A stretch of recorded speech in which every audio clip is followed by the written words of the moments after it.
Correa.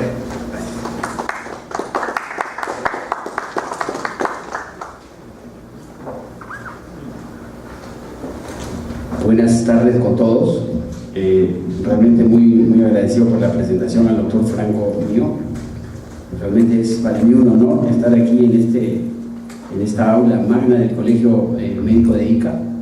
Es la primera vez que me toca estar en una palestra de este nivel, de esta prestancia, y la verdad estoy realmente muy complacido y contento de estar aquí. Ciertamente, hoy por hoy buscamos hacer un cambio en lo que se ha venido haciendo en cuanto al manejo de los pacientes desde distintos puntos de vista.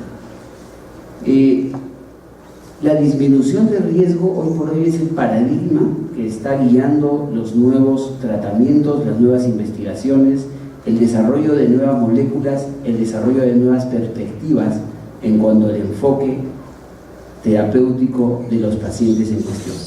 Riesgo cardiovascular definitivamente es un objetivo a reducir, es un objetivo, es el punto al que hay que darle fundamentalmente la mayor pelea. Entonces, la idea central de esta presentación es darles un enfoque panorámico de lo que tenemos ahora en cuanto al desarrollo de antidiabéticos. Y ustedes dirán, ¿y qué hace un cardiólogo hablando de antidiabéticos? No se trata de una intromisión, sino que simplemente nos hemos visto motivados por el tremendo impacto que en la salud cardiovascular ha causado el desarrollo fundamentalmente de esta nueva molécula. Empaglifosina no es una molécula novel, no es una molécula que recién salió al estrado, que recién salió a la palestra, sino es una molécula que tiene pues años de investigación y ya se encuentra en nuestro medio y ya se usa, ya se receta y ya está dando beneficios en nuestro medio. Entonces, la idea es hablar un poco sobre la evidencia de protección cardiovascular y fundamentalmente ver qué impacto tiene en la salud del paciente, en la disminución de mortalidad del paciente, además de evaluar protección renal. Para avanzar, ¿sigo la flecha? Sí. No sé si me da, a ver.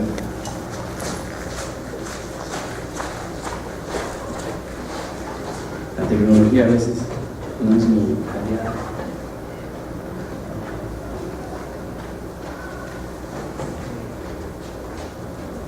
Ya, ok, ya está. De todas maneras, presento mi conflicto de intereses, que es fundamental, que es ético y que, bueno, es entendible. Presento conferencias para varios laboratorios, también soy profesor universitario en la Universidad Peruana de Ciencias. Y bueno, esta es la agenda. Fundamentalmente vamos a versar sobre epidemiología de diabetes, recordando y haciendo hincapié que hoy por hoy en el país tenemos 1 millón de diabéticos. De ellos, la mitad no sabe que son diabéticos. Sucede más o menos el mismo fenómeno con el proceso hipertensivo, pero la diabetes cobra mucho mayor impacto, puesto que el deterioro de un paciente diabético, como vamos a ver en el desarrollo de esta presentación, es mucho más dramático, mucho más rápido y mucho más impactante, y obviamente mucho deviene mucho en problemas finales como diálisis, como muerte cardíaca, como incapacidad prontamente.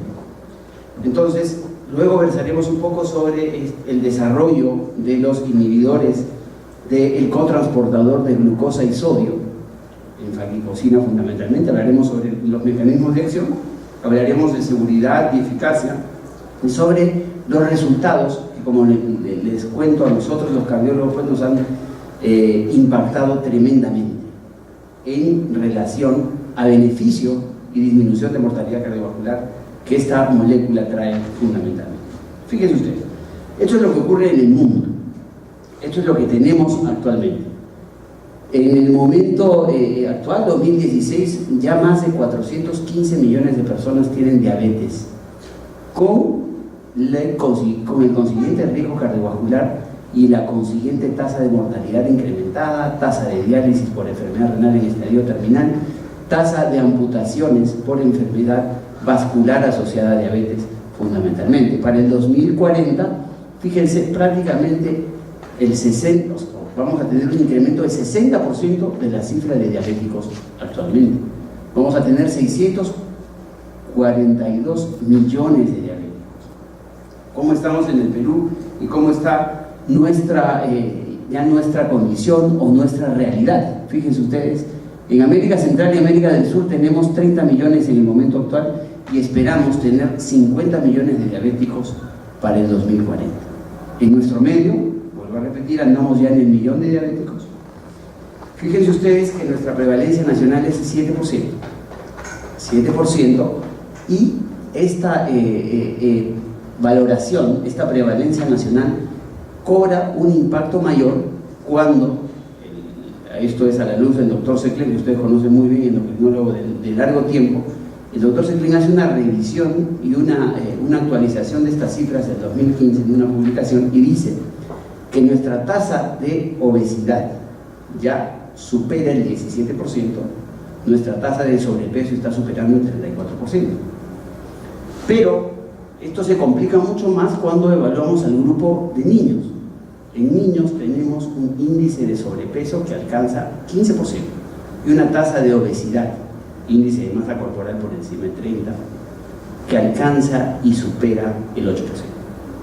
Entonces, obviamente, nuestra tasa de diabetes, nuestra tasa de problemas metabólicos se incrementará dramáticamente. Si tenemos diabetes 7%, la tasa de alteraciones o de intolerancia a la glucosa de ayunas, fíjense ustedes, está en el orden de 22%, por lo tanto, la tasa de problema metabólico asociado a glucosa, a diabetes e insulinoresistencia supera, prácticamente alcanza el 30%. ¿Cuál es la intervención ideal en un paciente con diabetes? En un paciente con diabetes la intervención ideal es mejorar el funcionamiento y la utilización de las células beta del páncreas y mantener una glucosa en el rango normal. Obviamente, esto es manejo de los estilos de vida, dieta, ejercicio, peso, pero asociado a manejo medicamentoso cuando este es necesario. Y el manejo medicamentoso implica menos niveles de hipoglicemia o ningún nivel de hipoglicemia y la necesidad para medicación. Obviamente, ¿cuál es el manejo aditivo? ¿Cuál es el manejo adicional? Manejar riesgo cardiovascular, manejar perfectamente el peso y evitar de manera dramática las complicaciones asociadas a diabetes. Entonces surgen los nuevos fármacos y en esta oportunidad les traigo lo que ocurre con el mecanismo propiamente de manejo o el mecanismo de acción de estos fármacos bloqueadores del cotransportador de sodio y glucosa a nivel del túbulo contorneado proximal. Fíjense ustedes, aquí tenemos glomérulo, arteriola eferente y tenemos lo que ocurre aquí a nivel del túbulo contorneado proximal, que es una reabsorción propia de sodio y glucosa que va a limitar la cantidad de sodio y glucosa que llegue hacia el túbulo contorneado distal y hacia el túbulo colector propiamente y hacia la orina finalmente. Entonces, este es el mecanismo por el cual, al bloquear esta absorción de sodio y glucosa gracias al inhibidor selectivo del cotransportador de sodio y glucosa, entonces vamos a tener al final más cantidad de sodio y más cantidad de glucosa en la orina. Si conseguimos tener una carga de glucosa que se va filtrando a lo largo del día que alcanza los 180 gramos, con la utilización de este fármaco, inhibiendo la absorción de glucosa y sodio a este nivel, vamos a conseguir al final glucosuria, una cantidad aproximada a 80 gramos de glucosa filtrada, 80 gramos de glucosa que se van a eliminar al final del día con el uso de estos fármacos. Entonces el mecanismo parecería muy sencillo, simplemente bloqueo la absorción de glucosa y sodio a nivel del túbulo contorneado proximal, dejo que pasen el sodio y la glucosa y finalmente por orina se eliminarán 80 gramos de glucosa y de esa manera es que yo disminuyo la cantidad de glucosa en sangre, disminuyo la cantidad de calorías, elimino la cantidad de calorías y entonces de esa manera voy a generar los efectos propios de empaglifosina, los efectos propios del medicamento en el paciente con diabetes mellitus. Muy bien, hasta ahí la cosa va más o menos bien entendida, pero con los resultados, con la evolución, con la investigación que sobre estos fármacos se ha realizado, tenemos que empaglifosina, además de ese efecto de bloqueo del cotransportador tipo 2 de glucosa y sodio, que depende propiamente de la energía, tiene que ver con otros mecanismos que están íntimamente relacionados con los efectos de protección cardiovascular. Por el efecto de eliminación de sodio asociado a glucosa, se elimina además más agua en un inicio y de manera continua con la utilización del medicamento. Y fíjense ustedes, con ello conseguimos disminuir presión arterial. Por mecanismos que explicaremos más adelante, se disminuye además la rigidez arterial. Recuerden que la rigidez arterial, que tiene que ver propiamente con el endotelio, es un marcador dramáticamente importante de riesgo cardiovascular. Y empaglifosina consigue disminuir rigidez arterial. Disminuye albuminuria, disminuye ácido úrico, tiene un efecto úrico adicional, hasta de 0.5 miligramos por decilitro de disminución en la cifra de ácido úrico. Recuerden que el ácido úrico hasta hace muy poco era simplemente ácido úrico asociado a gota. Hoy por hoy es un marcador de enfermedad cardiovascular, es un marcador de ateromatosis temprana, cuando en las damas está por encima de 4 o 5 y en los varones por encima de 5. Entonces, efecto úrico-súrico, disminuye glucosa, obviamente disminuye insulina también.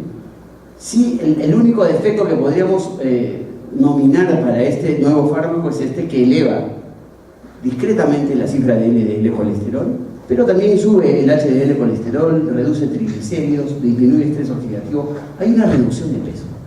Fíjense ustedes, se encuentra entre 2 y 3 kilos de manera sostenida.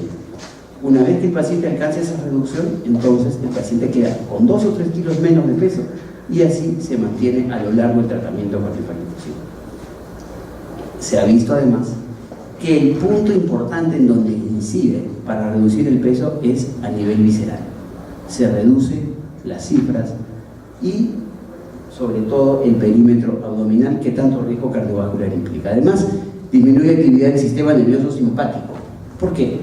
Porque se ha visto que a pesar de que se reduce el intravascular con el efecto de más sodio y más agua a nivel del túbulo contorneado distal y del túbulo colector y el incremento de la diuresis propiamente, no existe una alteración en la frecuencia cardíaca. Se ha estudiado y se ha evaluado que los pacientes con placebo y los pacientes con empaglifosina tuvieron en promedio una frecuencia cardíaca de 73 a lo largo de todo el estudio. A pesar del efecto glucosúrico, del efecto diurético propiamente del fármaco, no se vio una alteración en la frecuencia cardíaca. Por lo tanto, existe además una modulación a nivel del sistema nervioso simpático, cuyo mecanismo no está muy claro. Lo que se tiene claro y conciso es que no altera la frecuencia cardíaca del paciente. Y esta frecuencia cardíaca tiene más de 100 estudios de predicción de mortalidad cardiovascular. De hecho, que cuando uno evalúa a un paciente y le toma la frecuencia cardíaca, en los adultos mayores esta frecuencia cardíaca debe estar por debajo de 72, y en los más jóvenes, en el adulto joven y en el adulto medio, la frecuencia cardíaca debe estar por debajo de 73, para que no se constituya en un factor de riesgo de mortalidad cardiovascular a futuro. Entonces, es otro manejo importante. Obviamente disminuye el peso y disminuye la adiposidad visceral de manera efectiva y eficiente. Muy bien. Hablábamos hace unos minutos sobre el paradigma y el cambio en el enfoque terapéutico que se le daba al paciente diabético, al paciente con dislipidemia, al paciente con hipertensión, al paciente con riesgo cardiovascular. Fíjense que en las épocas no muy lejanas de los 80s y hasta el año 2000 inclusive, el paradigma central era control de la cifra de glicemia. Entre mejor controle yo la cifra de glucosa y entre más baja esté mi cifra de glucosa, yo voy a estar seguro que mi paciente va a estar mucho más cuidado, va a tener menos riesgo cardiovascular, va a morirse menos, y eso hoy lo tenemos claro, no es tan cierto. Para el 2012 y el 2015 fundamentalmente tratamos de que el tratamiento sea seguro para el paciente y que realmente sea un tratamiento individualizado. Hoy por hoy ya no damos pues a todos el mismo tratamiento, sino nos sentamos con el paciente, lo evaluamos, estratificamos su riesgo, vemos su posibilidad de mortalidad y entonces en función a eso vemos, y midiendo su alto riesgo cardiovascular o su mediano riesgo cardiovascular o su bajo riesgo cardiovascular, es que decidimos un tratamiento. Entonces, le vamos a dar el mejor tratamiento en el mejor momento, el más apropiado de acuerdo a sus comorbilidades y fundamentalmente el tratamiento más seguro. Esa es la filosofía actual de los pacientes. Y fíjense, ¿cuál es la meta realmente en un paciente con diabetes? Aquí tenemos un grupo de endocrinólogos y fíjense que nosotros manejábamos esto: hemoglobina glicosilada menos de 7, no ganancia de peso, y obviamente entre menos eventos de hipoglicemia tenga el paciente, menos deterioro de tipo renal, menos deterioro de tipo neurológico, fundamentalmente. Con el cambio de filosofía, ya el objetivo no se basa tanto en las cifras, sino fundamentalmente en disminución de la mortalidad cardiovascular y la mortalidad global. El paciente se muere menos, el paciente tiene menos eventos que lo lleven a hospitalizarse, menos condiciones que hagan que su vida sea más complicada. Entonces, de esa manera es que se mide hoy por hoy el impacto actual en el manejo del paciente con diabetes y de todo paciente con riesgo cardiovascular. Vamos a hablar ahora un poco sobre lo que significan la eficacia, la seguridad y la tolerancia de estos medicamentos bloqueadores selectivos del cotransportador de sodio y glucosa en el túbulo contorneado proximal. Fíjense ustedes. La presentación, aquí la tienen, son dos presentaciones que tienen un espectro de actividad bastante parecido. La absorción es a este nivel, el pico es a la hora y media de la administración. No hay problema con la ingesta de alimentos, es independiente propiamente de ello. Esta es la vida media, 12.4 horas de vida media del fármaco. El metabolismo realmente no necesita un metabolismo activo, actúa por sí sola, y esta es la tasa de excreción. Fundamentalmente orina, fundamentalmente heces, y pasa a ser eliminado por la orina sin alteración alrededor del 30% del medicamento. El objetivo lo tenemos aquí: bloquear la absorción a nivel del túbulo contorneado proximal de sodio y glucosa. Es un bloqueador selectivo del cotransportador tipo 2 en ese sentido.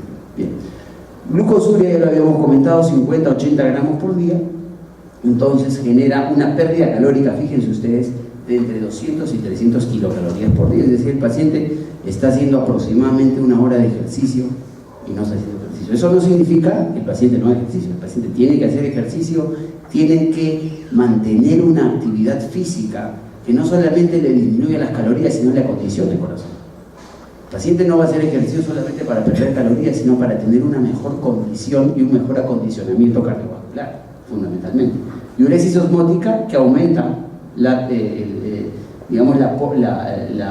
pérdida, sino el volumen urinario diario entre 350 y 400 mililitros en 24 horas.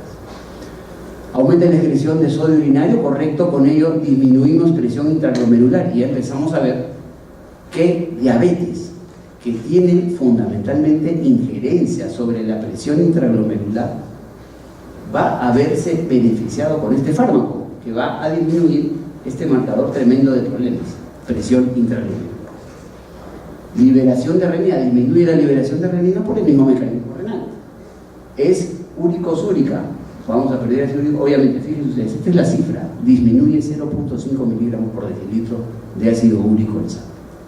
Por lo tanto, con todos estos elementos, si disminuyo renina, si disminuyo presión intraglomerular, si disminuye ácido úrico, entonces disminuiré también presión arterial, y de hecho, que en todos los ensayos disminuye de manera constante 5 milímetros de presión arterial, y no es un antihipertensivo, es un medicamento antidiabético. Entonces, hablamos de efectos metabólicos sistémicos y además disminución de la cifra de presión arterial. Vamos a ir ahora desglosando cada uno de los efectos benéficos que tiene este fármaco. Fíjense que respecto a hemoglobina glicosilada se ha establecido que como monoterapia reduce la hemoglobina glicosilada con dosis de 10 a 0,74% y en la dosis más pequeña de 10 miligramos y en la dosis de 25 miligramos alcanza a reducir 0,85% de hemoglobina glicosilada usada como monoterapia. Funciona también de manera eficiente cuando se asocia a otras terapias antidiabéticas. Acá tenemos en asociación con metformina, en asociación con pioglitazona, en asociación con metformina y sulfonilureas inclusive, y miren, aporta una reducción adicional de la cifra de hemoglobina glicosilada, aún cuando se usa con insulina, aún cuando el paciente tiene insuficiencia renal en grado. Peso corporal. Habíamos hablado ya del peso corporal y fíjense ustedes que existe una reducción sostenida de que va entre 1 y 2 kilos cuando es con monoterapia, y cuando ya se asocian a otros fármacos, de todas maneras, el rango de pérdida de peso adicional va entre 1,5 y 2 kilogramos de peso de manera sostenida, y cuando el paciente usa insulina ya alcanzamos cifras de hasta 3 kilogramos de peso. Difícilmente un paciente que solo usa insulina va a reducir de peso. Nosotros conocemos claramente que al contrario, el paciente en manejo con insulina tiende a mantener o incluso elevar su peso, pero ese es un efecto que tiene empaglifosina y no hay más, no va más allá de la reducción de peso. Un peso sostenido entre 2 y 3 kilogramos de peso a lo largo del tiempo, que se ha podido evidenciar en este estudio que alcanza más de 4 años. Muy bien. En variación en cuanto a la cifra de presión arterial, fíjense ustedes que como monoterapia alcanza una reducción en la presión arterial sistólica hasta de 3 milímetros de mercurio por la dosis más alta, 3,5 milímetros de mercurio. Recuérdense que cuando uno conseguía reducir 1 milímetro de mercurio de manera sostenida a lo largo del tiempo, reducía dramáticamente el riesgo para infarto cerebral y el riesgo de infarto miocárdico. Entonces, si yo reduzco 3 milímetros de mercurio, estaré reduciendo de manera significativa la posibilidad de infarto cardíaco o infarto cerebral en los pacientes que utilicen esta medicación. Igualito el mismo efecto se podría ver cuando se asociaba a metformina, pioglitazona, a metformina y sulfonilureas, a insulina inclusive, o en pacientes con insuficiencia renal. Hablaremos un poco más de los criterios de inclusión que hubieron para este estudio, pero se trata puramente de pacientes con muy alto riesgo cardiovascular. Muy bien. Obviamente, todo fármaco tiene sus bemoles. Y efectivamente, en este caso, lo que ha ocurrido es que existía aparentemente una mayor tasa de infecciones de la vía urinaria por el mecanismo propiamente renal que este fármaco tenía. Pero, fíjense que aquí tenemos todos los eventos. Esto es placebo, esto es empaglifosina a 10 miligramos y este es empaglifosina a 25 miligramos. Ahí en infección urinaria, que fue la primera sospecha de problemas o de condiciones asociadas a la utilización del fármaco, condiciones adversas asociadas a la utilización del fármaco, lo que se vio es esto, ¿no? Una serie de alteraciones a nivel de flujo urinario, variación del pH, variación osmolar, ausencia de glucosa allí. Entonces, prácticamente se encontró que para infección urinaria había una estabilización de infección urinaria en comparación con placebo y las dosis de empaglifosina. Pero sí hubieron tasas de infección genital, y eso propiamente asociado a inflamaciones ya del tracto genital, asociado a problemas de micosis fundamentalmente. Aquí sí hubo una diferencia, y de hecho que este es el evento adverso que hay que reconocerle a empaglifosina, ¿no? Hubo digamos un significativo incremento de la tasa de afecciones genitales, que en algunos casos obligó a descontinuación del medicamento, pero no por ello se perdió el beneficio cardiovascular. Fíjense ustedes. Y lo otro que hay que reconocer claramente a empaglifosina es la incidencia baja de hipoglicemia. Esto es sensacional. En monoterapia tiene una tasa de hipoglicemia igual a placebo, o sea, fundamentalmente no provoca hipoglicemia. Ya cuando vamos asociándola, acá con metformina ya se dispara un poquito la tasa de hipoglicemia, asociado a pioglitazona también. Y asociado a sulfonilureas, definitivamente, ahí este fármaco, la sulfonilurea, que son los que más hipoglicemia generan en los pacientes en tratamiento por diabetes, pues acá ya tenemos una dramática disparada de las tasas de hipoglicemia. Pero quiero que recuerden muy bien esto: como monoterapia, empaglifosina no causa para nada hipoglicemia. Muy bien.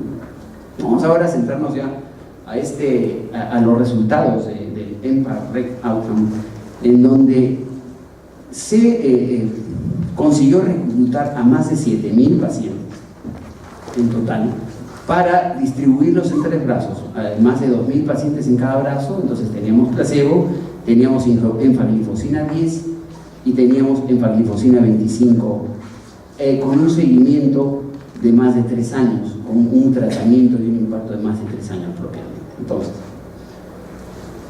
eran pacientes de alto riesgo cardiovascular que deberían considerar tener, además de diabetes, la presencia de infarto cardíaco, la presencia de angina inestable, la presencia de enfermedad coronaria definida, de un solo vaso o de múltiples vasos, y la presencia de enfermedad arterial periférica para ser incluidos. Eran pacientes de muy alto riesgo. Se excluyó naturalmente a aquellos pacientes con una tasa de filtración glomerular por debajo de 30, es decir, con una falla renal severamente definida. Y fíjense qué ocurre con la diabetes, qué ocurre con el evento cardíaco coronario.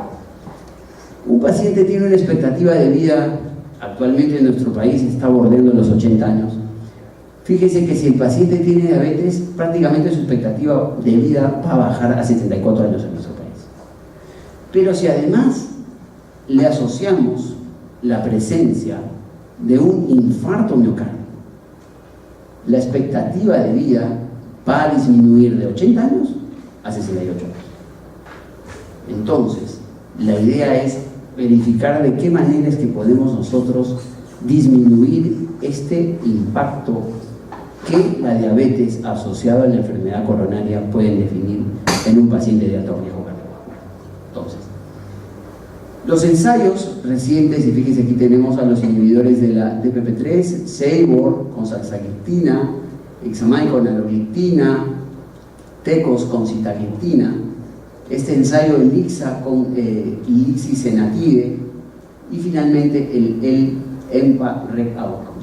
Todos los ensayos que mencioné previamente no revisten impacto cardiovascular, no han demostrado reducción de eventos duros, no han demostrado reducción de infarto, reducción de accidente vascular, no han demostrado reducción de muerte cardíaca en todos los pacientes, y todos son ensayos bastante recientes, cuyos resultados van entre el 2013, el 2014 y el 2015 fundamentalmente.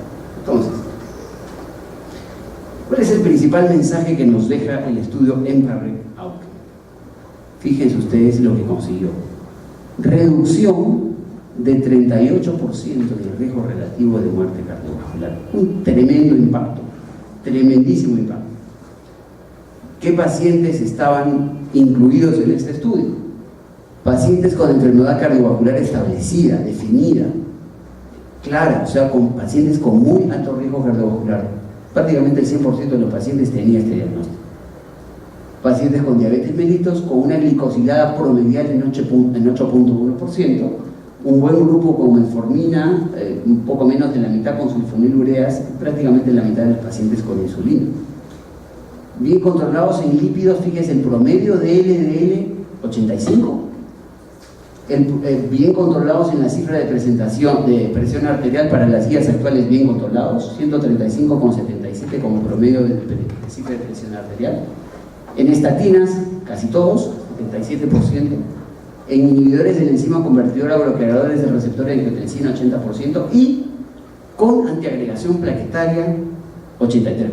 Entonces, un grupo, y el promedio de edad, 63 años, índice de masa corporal 30.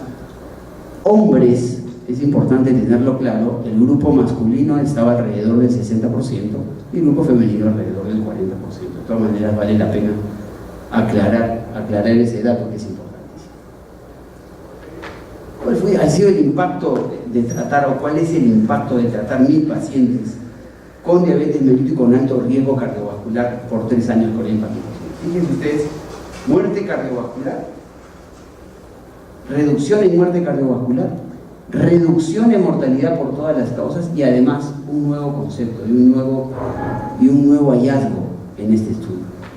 Es cierto que los puntos finales iniciales tenían que ver fundamentalmente con muerte cardiovascular y mortalidad por todas las causas, y que este fue un punto final secundario, hospitalización por falla cardíaca, pero empagliflozina también demostró una reducción de hospitalización por falla cardíaca que se constituye en gasto, que se constituye en calidad de vida alterada, que se constituye en problema médico propiamente para el paciente. Pero ¿qué ocurre? ¿Cómo es que tratando 1000 pacientes por 3 años con empagliflozina yo puedo reducir? Fíjense que el beneficio alcanza a reducir 50 muertes, es decir, 25 muertes, es decir, 25 vidas salvadas, 22 muertes cardiovasculares menos, y previene 14 hospitalizaciones por insuficiencia cardíaca. Sí, pero son 1000 pacientes, pero los bemoles ya los habíamos estado conversando. Pero ¿cuál es el número necesario a tratar? ¿Cuántos pacientes necesito yo tratar con empagliflozina para conseguir un resultado positivo, un resultado contundente en reducción? Vamos a retroceder un poco en el tiempo y vamos a irnos a un estudio de pacientes con alto riesgo cardiovascular, el 4S, que fue realizado con simvastatina dosis alta. Esto es la era de la estatina. Antes de la estatina, 1994, ahí es que se establece este estudio 4S y pacientes de alto riesgo cardiovascular, en donde teníamos 5% de diabetes y teníamos 26% de hipertensión. Y para conseguir reducir una muerte yo necesitaba tratar durante 5.4 años con simvastatina 40 a 30 pacientes. Estamos hablando de 1994. Para el 2000 ya se establecen resultados con inhibición del sistema renina-angiotensina-aldosterona. Y fíjense que raniprid, que de los IECA debe ser el que más impacto cardiovascular tiene. Fíjense que yo necesitaba, para disminuir una muerte en pacientes de alto riesgo cardiovascular, estamos hablando de 38% de diabetes y 46% de hipertensión, necesitaba tratar a 56 pacientes para conseguir reducir una muerte. ¿Qué ocurre en 2015 con empagliflozina? En donde, recuerden ustedes la cronología de lo que ocurre con cada intervención. Voy a hacer simplemente una comparación con lo que ocurre en infarto cardíaco, que es lo que yo manejo con mucha más frecuencia. Antes de la era de la aspirina, de 100 pacientes morían 80. Después de la era de la aspirina, de 100 pacientes morían 40. Y así se fue sumando y se fue sumando, y cada vez el beneficio ciertamente era más chiquitito, pero cada vez conseguimos ganarle conseguimos ganarle más vidas a el infarto agudo de miocardio. Acá debería ocurrir lo mismo. Yo necesitaría tratar muchos pacientes durante 3 o 4 años para conseguir reducir muerte cardiovascular, pero fíjense, necesito tratar 39 pacientes por 3 años con empagliflozina en pacientes de alto riesgo para conseguir disminuir una muerte cardiovascular. Yo tengo que en este grupo todos son diabéticos y tengo 95% de hipertensión. Es un grupo muy complicado, donde ¿qué más? Y son pacientes que tenían todo. O sea, estamos viendo que tenían estatina, tenían inhibición de la enzima convertidora, tenían antiplaquetarios, o sea, tenían todo el manejo, obviamente los estilos de vida también, y aún así necesito tratar 39 pacientes para reducir una muerte por 3 años. Es decir, menos tiempo y menos cantidad de pacientes que raniprid. Esta es la guía canadiense, y fíjense ustedes que ya nos está diciendo en el momento actual, 2016, que en gente con enfermedad cardiovascular clínica, en quienes los valores de glicemia no son conseguidos, un bloqueador, un inhibidor del cotransportador de glucosa y sodio tipo 2 con demostrado efecto cardiovascular debería ser asociado a su terapia hipoglicemiante. Y esto consigue disminuir o reducir el riesgo de mortalidad cardiovascular y mortalidad por todas las causas. Y la evidencia hoy por hoy de todo este grupo de medicamentos lo tiene en pagliflozin.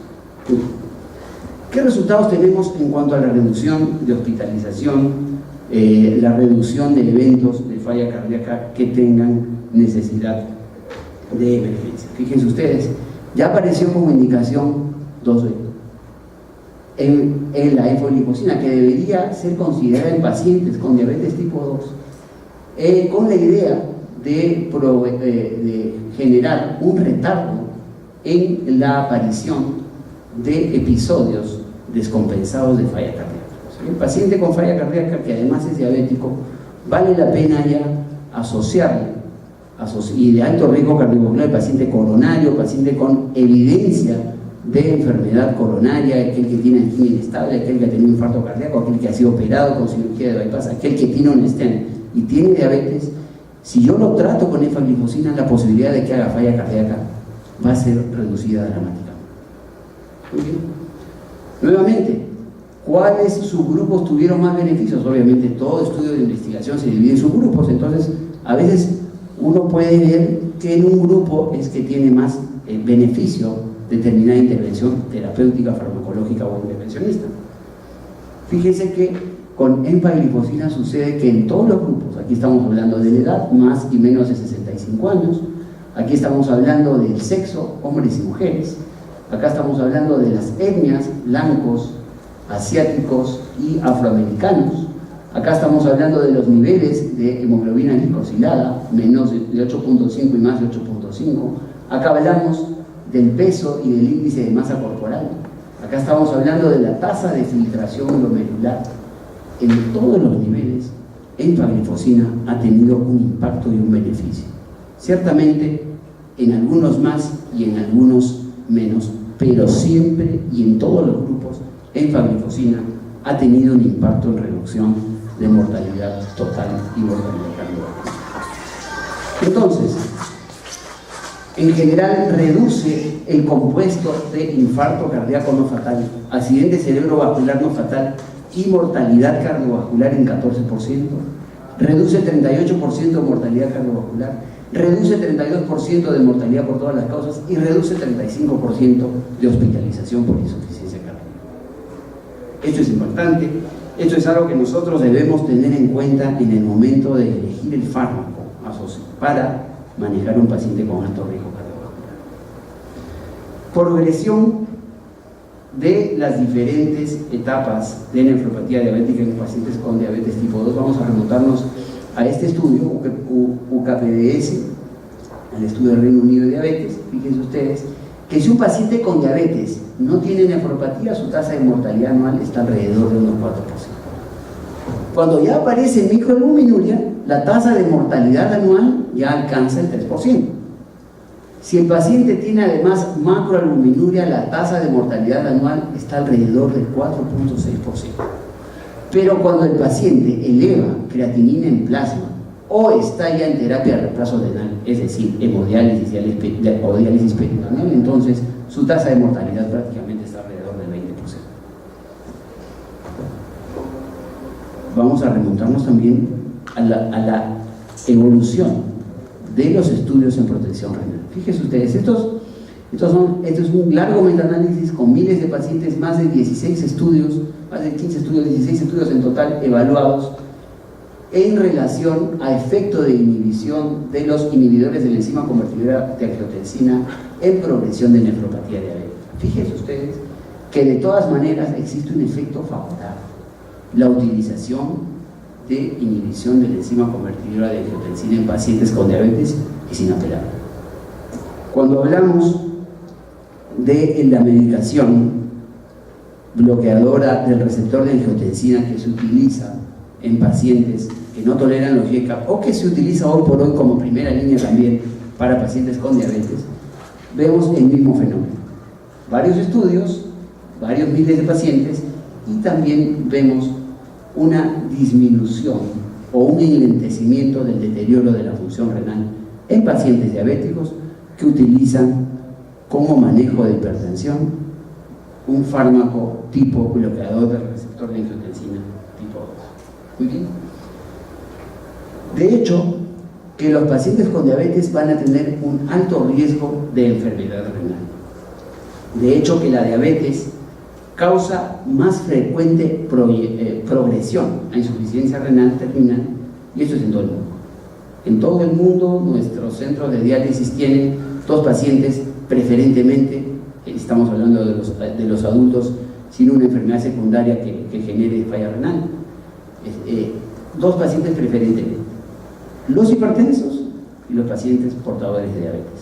Ellos son los que van a llenar en gran medida los centros de hemodiálisis y los programas de terapia de reemplazo renal en casa, es decir, diálisis peritoneal. De hecho, que cuando el paciente ya tiene enfermedad renal asociada a diabetes, se constituye en un tremendo predictor de mortalidad. De hecho, que hay muchas vías patogénicas en el riñón. La hiperglicemia juega un rol importante, ciertamente, pero no es un rol exclusivo. De todas maneras, a lo largo del tiempo, más del 40% de los pacientes con diabetes desarrollará eventualmente insuficiencia renal y tendrá que dializarse y tendrá que depender y tendrá que postrarse fundamentalmente. Pero, ¿qué implica o qué ocurre o cuánto de extra en cuanto a mortalidad aporta la presencia de diabetes y las complicaciones que tienen que ver fundamentalmente con la función renal? Fíjense ustedes, es el paciente sin diabetes y sin enfermedad renal, 7.7% de mortalidad a 10 años. Si el paciente tiene diabetes, a este 7.7% ya se le añade 4.1% de mortalidad.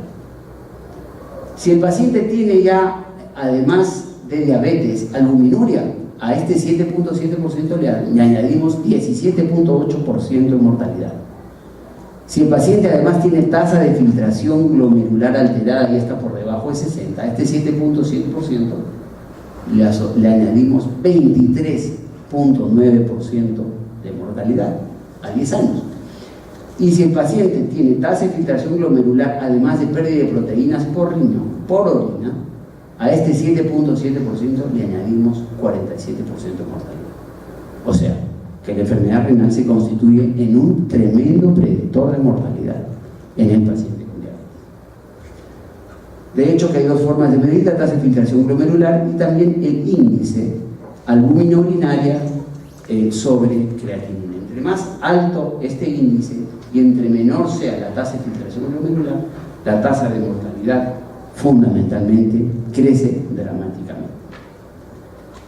Llegamos al punto en que la necesidad médica hoy por hoy en cuanto a enfermedad renal asociada a diabetes no está todavía satisfecha. Fíjense ustedes que cuando hipertensión ya estaba identificada como factor de riesgo para enfermedad renal asociada a diabetes, fíjense ustedes, se usaba entre 80 beta bloqueadores e hidralazina, que eran los tratamientos elegantes que en aquel tiempo se le podían ofrecer a los pacientes, hasta que llegaron los inhibidores de la enzima convertidora de angiotensina para la década de 1990 en diabéticos tipo 1, que suele ensayarse allí. Ya los estudios más elegantes y más contundentes los tenemos alrededor del año 2000 con el estudio con irbesartán, el IDNT y el RINAL. De allí en más no tenemos otros estudios que hayan generado un impacto cardiovascular importante en los pacientes portadores de diabetes y enfermedad renal asociada a diabetes. No hay tratamientos en los últimos 15 años, no tenemos nada, no ha habido ningún cambio. Entonces tenemos al guerrero en su caballo, armado con su inhibidor de la enzima convertidora de angiotensina, con su bloqueador del receptor de angiotensina, pero tenemos al monstruo de la enfermedad renal asociada a diabetes, que hoy por hoy no tiene control. Sin embargo, ciertamente la diabetes causa hipertensión glomerular. Aquí tenemos que existe una tremenda alteración porque existe un sobrefuncionamiento del cotransportador de sodio y glucosa. Bueno, en un paciente portador de enfermedad diabética, fíjense que La alteración propia de la diabetes genera una dilatación de la arteriola eferente que tiene que ver fundamentalmente con un mecanismo de incremento de la presión a nivel del ovillo glomerular.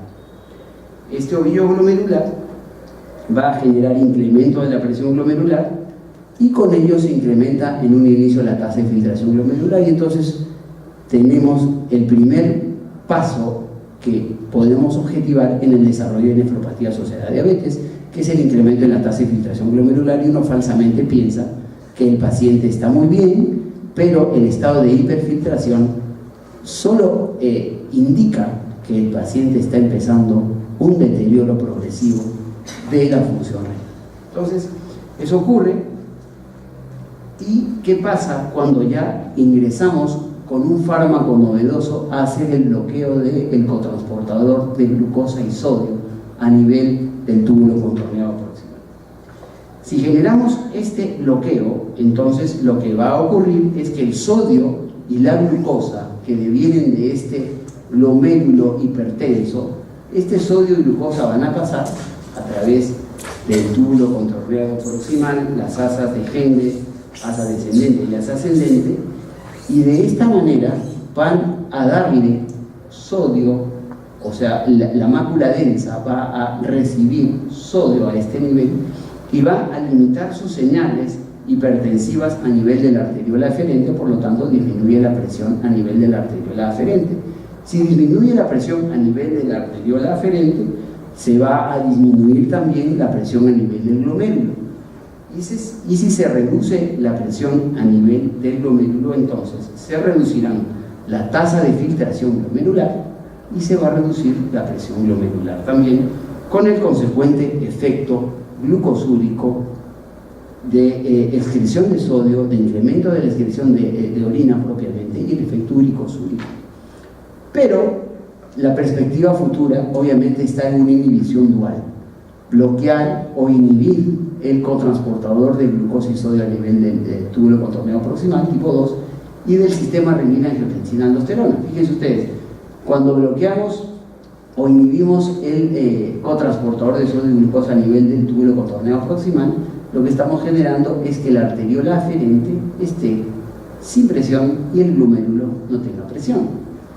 Entonces, ¿cuál es la implicancia clínica? Disminuye la presión glomerular, reduce la excreción de albúmina, y esto sugiere, no está comprobado todavía, pero está en proceso, sugiere esto una protección renal adicional. ¿Qué ocurre con el bloqueo del sistema renina-angiotensina-aldosterona? Esto es mediado mediante vasodilatación de la arteriola eferente, es decir, la que sale. Si se produce una vasodilatación de la arteriola eferente, entonces se reducirá aún más. Acuérdense que el glomérulo drena a la arteriola eferente. Si se vasodilata la arteriola eferente, entonces esta presión intraglomerular disminuirá aún más, habrá una mayor reducción de albuminuria, y esta protección renal ya está comprobada en los bloqueadores del sistema renina-angiotensina-aldosterona. Acabamos de ver dos estudios tremendamente impactantes: el estudio RENAL con losartán y el estudio IDNT con irbesartán. Entonces, este es el bloqueo dual: modulación de la arteriola aferente y dilatación de la arteriola eferente, con la consecuente reducción de presión glomerular, reducción de extensión albuminuria y protección renal. ¿Qué ocurre con la tasa de filtración glomerular en las dos dosis de empaglifosina y con placebo? Fíjense ustedes que esta es la valoración a lo largo de la semana: 192 semanas, un seguimiento de 3 años y algunos meses más.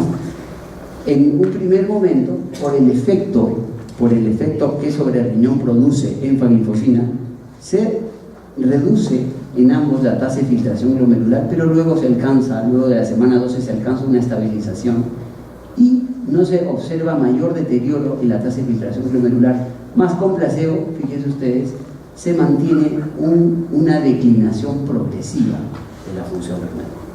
Y estamos hablando de pacientes con diabetes y alto riesgo cardiovascular. Si yo no intervengo, o sea, el paciente es diabético de alto riesgo cardiovascular y está siendo tratado con los fármacos convencionales, está siendo tratado con medicación antihipertensiva, está siendo tratado con estatinas y está siendo tratado con antiplaquetarios. Aún así, se observa a lo largo de los años una declinación. Sí, no es tributario de empaglifosina, pero miren lo que ocurre. Con empaglifosina, la tasa de filtración glomerular tiende a estabilizarse a lo largo. ¿Qué ocurre? Fíjense que la nefropatía, en este estudio, en el ENFA-REC Outcome, se pudo verificar que hay una separación rápida de las curvas. Luego del tercer mes de tratamiento activo con empaglifosina versus placebo, se ve una preservación de la función renal a lo largo de las 192 semanas de valoración, consiguiéndose una reducción de 39% de la progresión a nefropatía en paciente diabético de alto riesgo cardiovascular tratado activamente con empaglifosina. Adicionalmente, en el compuesto de duplicación de creatinina sérica o inicio de terapia de reemplazo renal, es decir, diálisis, también las curvas no se separan tan precozmente como a los 3 meses, sino ya alrededor del mes número 15 es que uno empieza a ver separación de curvas, y esto es significante alrededor de los 2 años de tratamiento. Y de hecho, que luego de 48 meses, luego de 4 años de seguimiento, fíjense ustedes cuál es la diferencia entre placebo y empaglifosina, lo que lleva a una reducción del 46% del riesgo de duplicación de creatinina o inicio de terapia de diálisis propiamente en los pacientes sometidos a tratamiento activo con empaglifosina. Estos son los resultados renales, tanto en nuevo inicio de nefropatía, en progresión a macroalbuminuria o en duplicación de la cifra de creatinina sérica o en inicio de terapia de reemplazo renal. En todos los grupos, en todas las condiciones, hubo beneficio en el paciente de alto riesgo cardiovascular sometido a tratamiento con empaglifosina, y esto fue estadísticamente significativo en todos los grupos de trabajo. Igualmente, para hablar de falla renal aguda o injuria renal aguda, de todas maneras, empaglifosina ejerce un efecto protector. Para concluir y para no aburrirlos más, fíjense ustedes, empaglifosina, un inhibidor altamente selectivo del cotransportador de glucosa y sodio a nivel del ACG, el cotransportador sodio-glucosa tipo 2. En pacientes con diabetes 2, empaglifosina conduce a reducción significativa de hemoglobina glicosilada. Obviamente es un antidiabético, el concepto fundamental es que es un antidiabético como fármaco original. Conduce a pérdida de peso significativa, sí, porque además de conseguirse esa reducción, esta se mantiene a lo largo del tiempo. No es mucho, pero es significativo, y sobre todo es obesidad visceral, obesidad abdominal, o sea, la que es peligrosa también. Reducción de presión arterial sin un aumento de la frecuencia cardíaca, y eso es importantísimo. Recuerden que la frecuencia cardíaca, como marcador de actividad autonómica, es un factor y predictor de muerte cardiovascular a futuro también.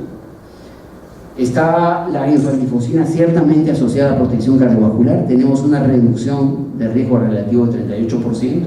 Recuerden que son 38 pacientes por 3 años que hay que tratar para evitar una muerte. Y además, es clara la evidencia de que hay un retardo en la progresión de enfermedad renal, y estamos hablando de pacientes de alto riesgo cardiovascular. Muy bien, yo espero que los haya motivado un poco a seguir investigando, a seguir estudiando tema de la protección cardiovascular. Hoy los paradigmas han cambiado, hoy necesitamos que la gente se muera menos, hoy queremos que la gente se muera menos, y estamos echando mano de los nuevos fármacos, del desarrollo de investigaciones y de la nueva evidencia de protección cardiovascular para poder definir ello. Muchas gracias por su atención, y bueno, quedo atento a sus comentarios. Gracias.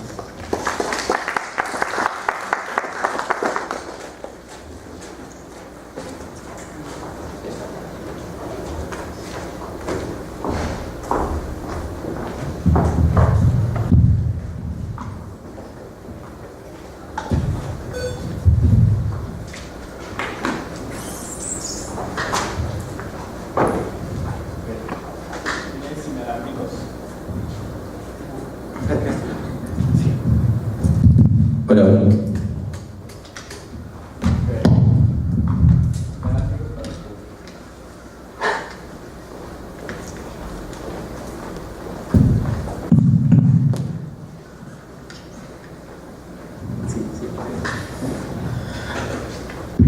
Estimados colegas, creo que esta ha sido una presentación bastante didáctica, se han quedado bastantes conceptos bastante claros y creo que las conclusiones han sido también bastante claras al respecto de que el principal beneficio de este nuevo grupo de moléculas y en particular la empaglifosina es que ofrecen la disminución del riesgo cardiovascular, un beneficio que no había sido probado con muchas de los hipoglicemiantes disponibles orales durante muchos años. Durante décadas, el único medicamento que tenía algún beneficio probado era la metformina. Y el estándar de oro para el inicio de muchos de nuestros pacientes era metformina. Las guías canadienses de este año, la actualización de las guías canadienses de diabetes ya ha incorporado a los SGLT2 como terapia de segunda línea. O sea, primero es metformina, después los SGLT2 y después cualquier otro fármaco para mejorar el control metabólico, si eso no fuera el caso, ¿no? Pero el énfasis es que tratar de bajarle la glucosa al paciente solamente pensando en ese objetivo no tiene ningún beneficio a largo plazo. Entonces es importante el concepto que se nos ha vertido en el día de hoy. Yo quería hacer una pregunta a nuestro distinguido invitado. ¿Qué comentario le merece los hallazgos acerca de cetoacidosis diabética, crisis hiperglicémica en algunos grupos de pacientes con los SGLT2, ¿no? ¿Hay alguna descripción o algún comentario? En realidad sí existe esa posibilidad. Ciertamente son 3 los fármacos que hoy por hoy están siendo utilizados, ¿no? En nuestro medio tenemos 2 hasta ahora, canaglifosina y empaglifosina. Han habido reportes de cetonemia propiamente. De todas maneras no hay una estadística significante en ese sentido para hablar propiamente de empaglifosina, ¿no? Por lo menos en el estudio EMPA-REC Outcome no existe una data contundente en cuanto a que esta tasa de problemas haya tenido significancia estadística, no más. Hay que tenerlo en cuenta. El mensaje que yo les quería aportar de todas maneras es que ciertamente empaglifosina como fármaco es un antidiabético. No es, pareciera una panacea por toda la cantidad de data que tiene favorable en la parte cardiovascular. Pareciera que, la verdad que cuando la conocí a mí me impactó tremendamente por los resultados buenos que tiene. Lo que dice la guía en cuanto al uso de canaglifosina, empaglifosina y la otra y capaglifosina, que aún no está, inapaglifosina que aún no está acá, es que uno podría utilizar en un diabético sin riesgo cardiovascular sin problema cualquiera de ellas, como terapia adyuvante, ciertamente con metformina en la cabeza, pero la única que tiene digamos contundencia en el paciente de alto riesgo cardiovascular es empaglifosina. Eso es lo claro y contundente. Hay que tener cuidado y hay que ir buscando, si es que decidimos utilizarla, que los pacientes no nos hagan pues las complicaciones a las que estamos haciendo alusión. Naturalmente, todos los fármacos antidiabéticos tienen sus bemoles, incluso la metformina. Nosotros damos metformina, pero siempre tenemos cuidado de las complicaciones que pudiese tener la metformina, sobre todo en los pacientes que ya tienen deterioro renal. Ahí preferimos ser mucho más cautos, un manejo mucho más cercano de la dosis, un manejo mucho más cercano de la función renal fundamentalmente.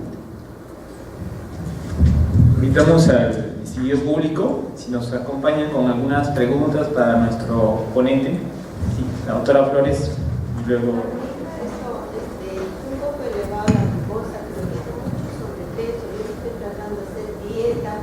Trato de ejercicio, pero el peso no baja. Eso es lo que me preocupa. ¿Qué podría hacer? Bien, entiendo que tiene un grupo de pacientes con diabetes en donde es complicado manejar el peso, ¿no es cierto? Ciertamente, empaglifosina tiene un impacto sobre el peso, pero como vimos, no va más allá de los 2 o 3 kilogramos de peso. No es un fármaco que se pueda utilizar para reducir el peso, pero de alguna manera coadyuva a disminuir la tasa o a disminuir este tema del peso y sobre todo la obesidad visceral, la obesidad central. Ahora, ¿se puede intentar empaglifosina en sus pacientes? Por supuesto que sí, pero de todas maneras, y en eso creo que todos vamos a estar de acuerdo, el impacto claro en enfermedad cardiovascular sigue teniendo como uno de sus baluartes el manejo de los estilos de vida. Y el manejo de los estilos de vida y el tema del peso fundamentalmente va a ser en virtud a una dieta correcta y a una actividad física apropiada y a largo plazo. Nosotros estamos acostumbrados a que nuestro paciente nos diga: doctor, voy a hacer la dieta ahora, voy a hacer el ejercicio, pero ¿cuándo puedo comer de nuevo normal? Entonces ese es el concepto que tiene el paciente y ese es un concepto que hay que irlo cambiando y modulando.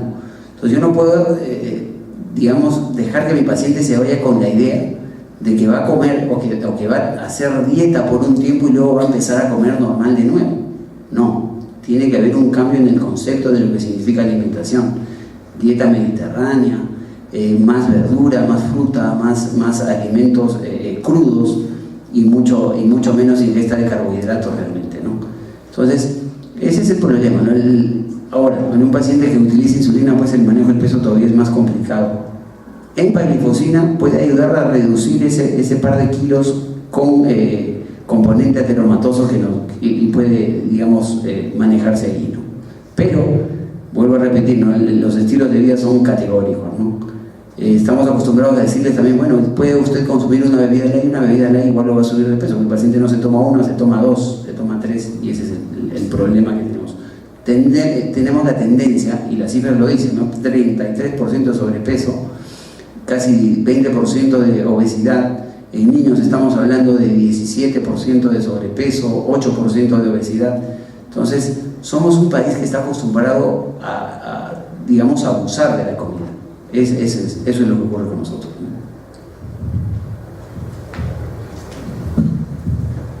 Buenas noches, doctor. Felicitarlo primero por su ponencia. Mi pregunta va: usted nos presentó 2 tipos de dosis, una de 10 miligramos y una de 25 miligramos. Quisiera saber qué evidencias o qué resultados manejaría, porque he leído el artículo y menciona que es muy parecida, ¿no?, los porcentajes de éxito de verdad. Y bueno, mi otra pregunta es que también el artículo menciona que en la semana 206 la hemoglobina glucosilada aumenta, ¿no?, tanto de 10 miligramos hasta 7.84, si no me equivoco, y la de 25 miligramos, perdón, esa es la de 25, y la hemoglobina glucosilada en la dosis de 10 miligramos sube a 8. Recordemos la guía 2016, ¿no?, que el doctor mío no puede dar más luz ahí, que menciona el glucosilada menor de 7, y bueno, también el hecho de que menciona el LDL menor de 100, y como nos ha mostrado es que también sube el LDL. Y bueno, y mi otra pregunta de manera crítica: ¿a usted le parece bien que la terapia por 3 años, si bien es cierto, es muy buena y usted nos ha dado buena evidencia, ¿no?, cambio regular, renal, espectacular, pero 3 años me parece un poco una terapia muy larga, ¿no?, y tampoco no me parece nada módico el precio de los medicamentos hoy por hoy, ¿no? Esa es mi pregunta. Creo que han sido varias preguntas, pero voy a tratar de ir desglosándolas una a una. En realidad sí, como comentábamos hace muy poco, ¿no?, este tratamiento es como monoterapia o como coadyuvante, y estamos hablando de pacientes de alto riesgo cardiovascular, ¿no? Entonces, si nos centramos en este nicho, pacientes de alto riesgo cardiovascular, paciente con enfermedad coronaria definida, paciente con infarto, con revascularización coronaria, con enfermedad arterial periférica, aquellos pacientes amputados, aquí vamos a tener éxito con empaglifosina, independientemente de si lo manejemos como monoterapia o lo manejemos como terapia adjunta, inclusive insulina, número 1. Número 2, ciertamente la hemoglobina glicosilada tiende a subir en las últimas semanas, pero el efecto cardiovascular se mantiene, porque si recordamos, el corte es al tercer año, pero hay un seguimiento posterior al cuarto y quinto año inclusive. Y aquí no he presentado el desglose de los resultados en latinoamericanos. En latinoamericanos todavía el impacto es mayor. Si uno diferencia los distintos grupos, en el grupo latinoamericano todavía la curva es hacia mayor protección cardiovascular, hacia una disminución más acentuada del riesgo cardiovascular y del deterioro renal progresivo al que podría ir un paciente con diabetes. Ahora, ciertamente el precio está, digamos, es caro, no es un medicamento que sea barato y que fácilmente uno pueda accederlo pues en las boticas, ¿no? Pero así empezaron un gran grupo de medicamentos, ¿no? Los antihipertensivos empezaron así y siguen así, y tienen un montón de años, ahora tienen un montón de copias también. Entonces, a medida que va pasando el tiempo, esto tiende a normalizarse, ¿no? Sí, estoy de acuerdo, o sea, estos fármacos nuevos siempre van a venir caros, porque de alguna manera el precio de la investigación y todo ello de alguna manera tiene que justificarse, ¿no? Pero el impacto cardiovascular para lo que cuesta en relación a los otros fármacos que cuestan igual y que no tienen un impacto así, bueno, me parece que vale la pena, ¿no? Mi opinión.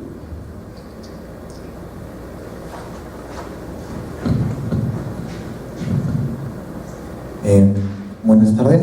Mi pregunta era más que todo dirigida hacia los efectos adversos del medicamento. Como usted bien nos dijo, el principal, el único me parece, eran las infecciones, más urinarias, genitales, ¿no? Entonces, quería saber si es que este efecto adverso tenía que ver, o cuál era el mecanismo por el cual estas infecciones se daban, si se sabía. Dado de que hay un aumento de la excreción glucósica, yo asumo que quizás sea pues por medio metabólico, medio de fermentación, quizá también como excreción de sodio, por algo que tenga que ver con el pH, ¿no? Pero quería saber si es que eso textualmente dice o si es por otra razón. De la misma manera, quería saber si es que hay algún estudio o si es que ya se utiliza la administración de antimicóticos para contrarrestar ese efecto adverso del medicamento, ¿no? Porque, hay algunos que son orales y al ser orales tienen un efecto sistémico. Entonces, si es que hay estudios en el cual se utilicen el medicamento que hemos visto ahora con el antimicótico, si tienen alguna interacción entre ellos, son buenos, malos, esa es mi pregunta. Gracias por la pregunta. Ciertamente las infecciones locales tienen, son un efecto de este cambio de pH, ¿no? De esta eliminación. Ese es el postulado que se tiene más o menos claro ahí. De hecho, que como habíamos revisado en la data, hay una tasa de infecciones más o menos significante, ¿no? En relación a placebo. Y de todas maneras, en los pacientes que tuvieron este efecto adverso, se usaron fármacos antimicóticos, se usó tratamiento local, incluso sistémico, pero aún así hubo un índice de descontinuación de la terapia, ¿no? Y el punto fundamental fue por ese efecto.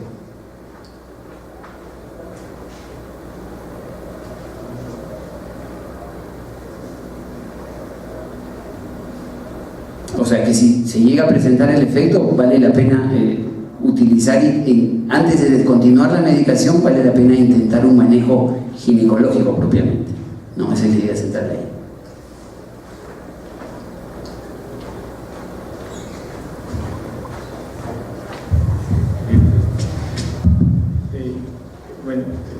Para resumir entonces la participación de todo nuestro distinguido público,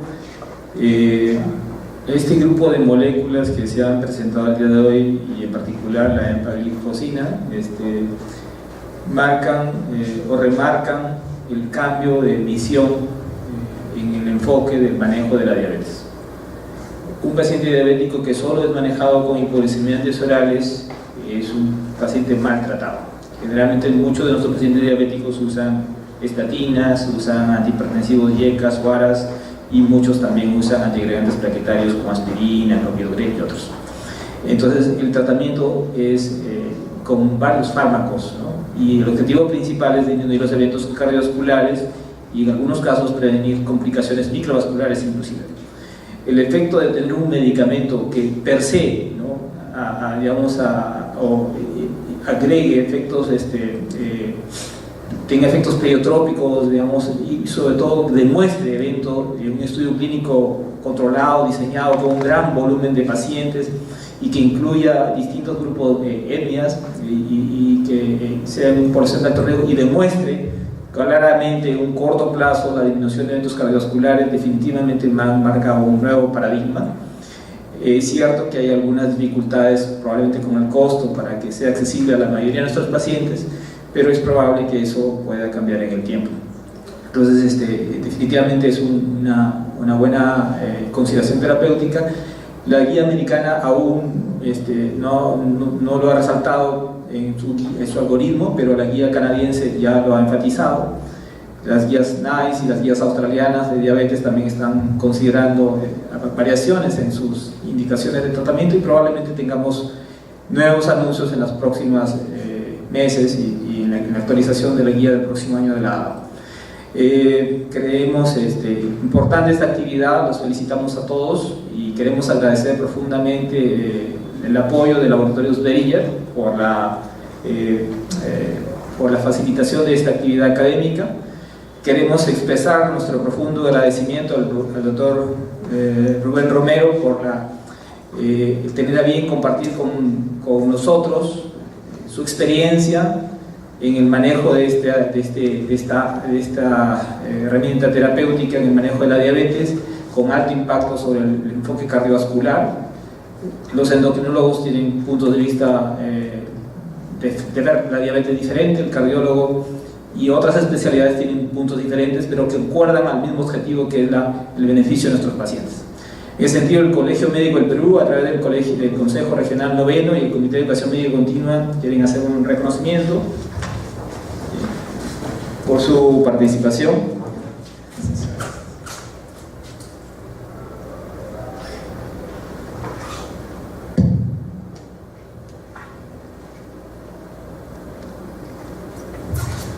Y un pequeño presentito de la tierra iqueña, la calurosa tierra iqueña.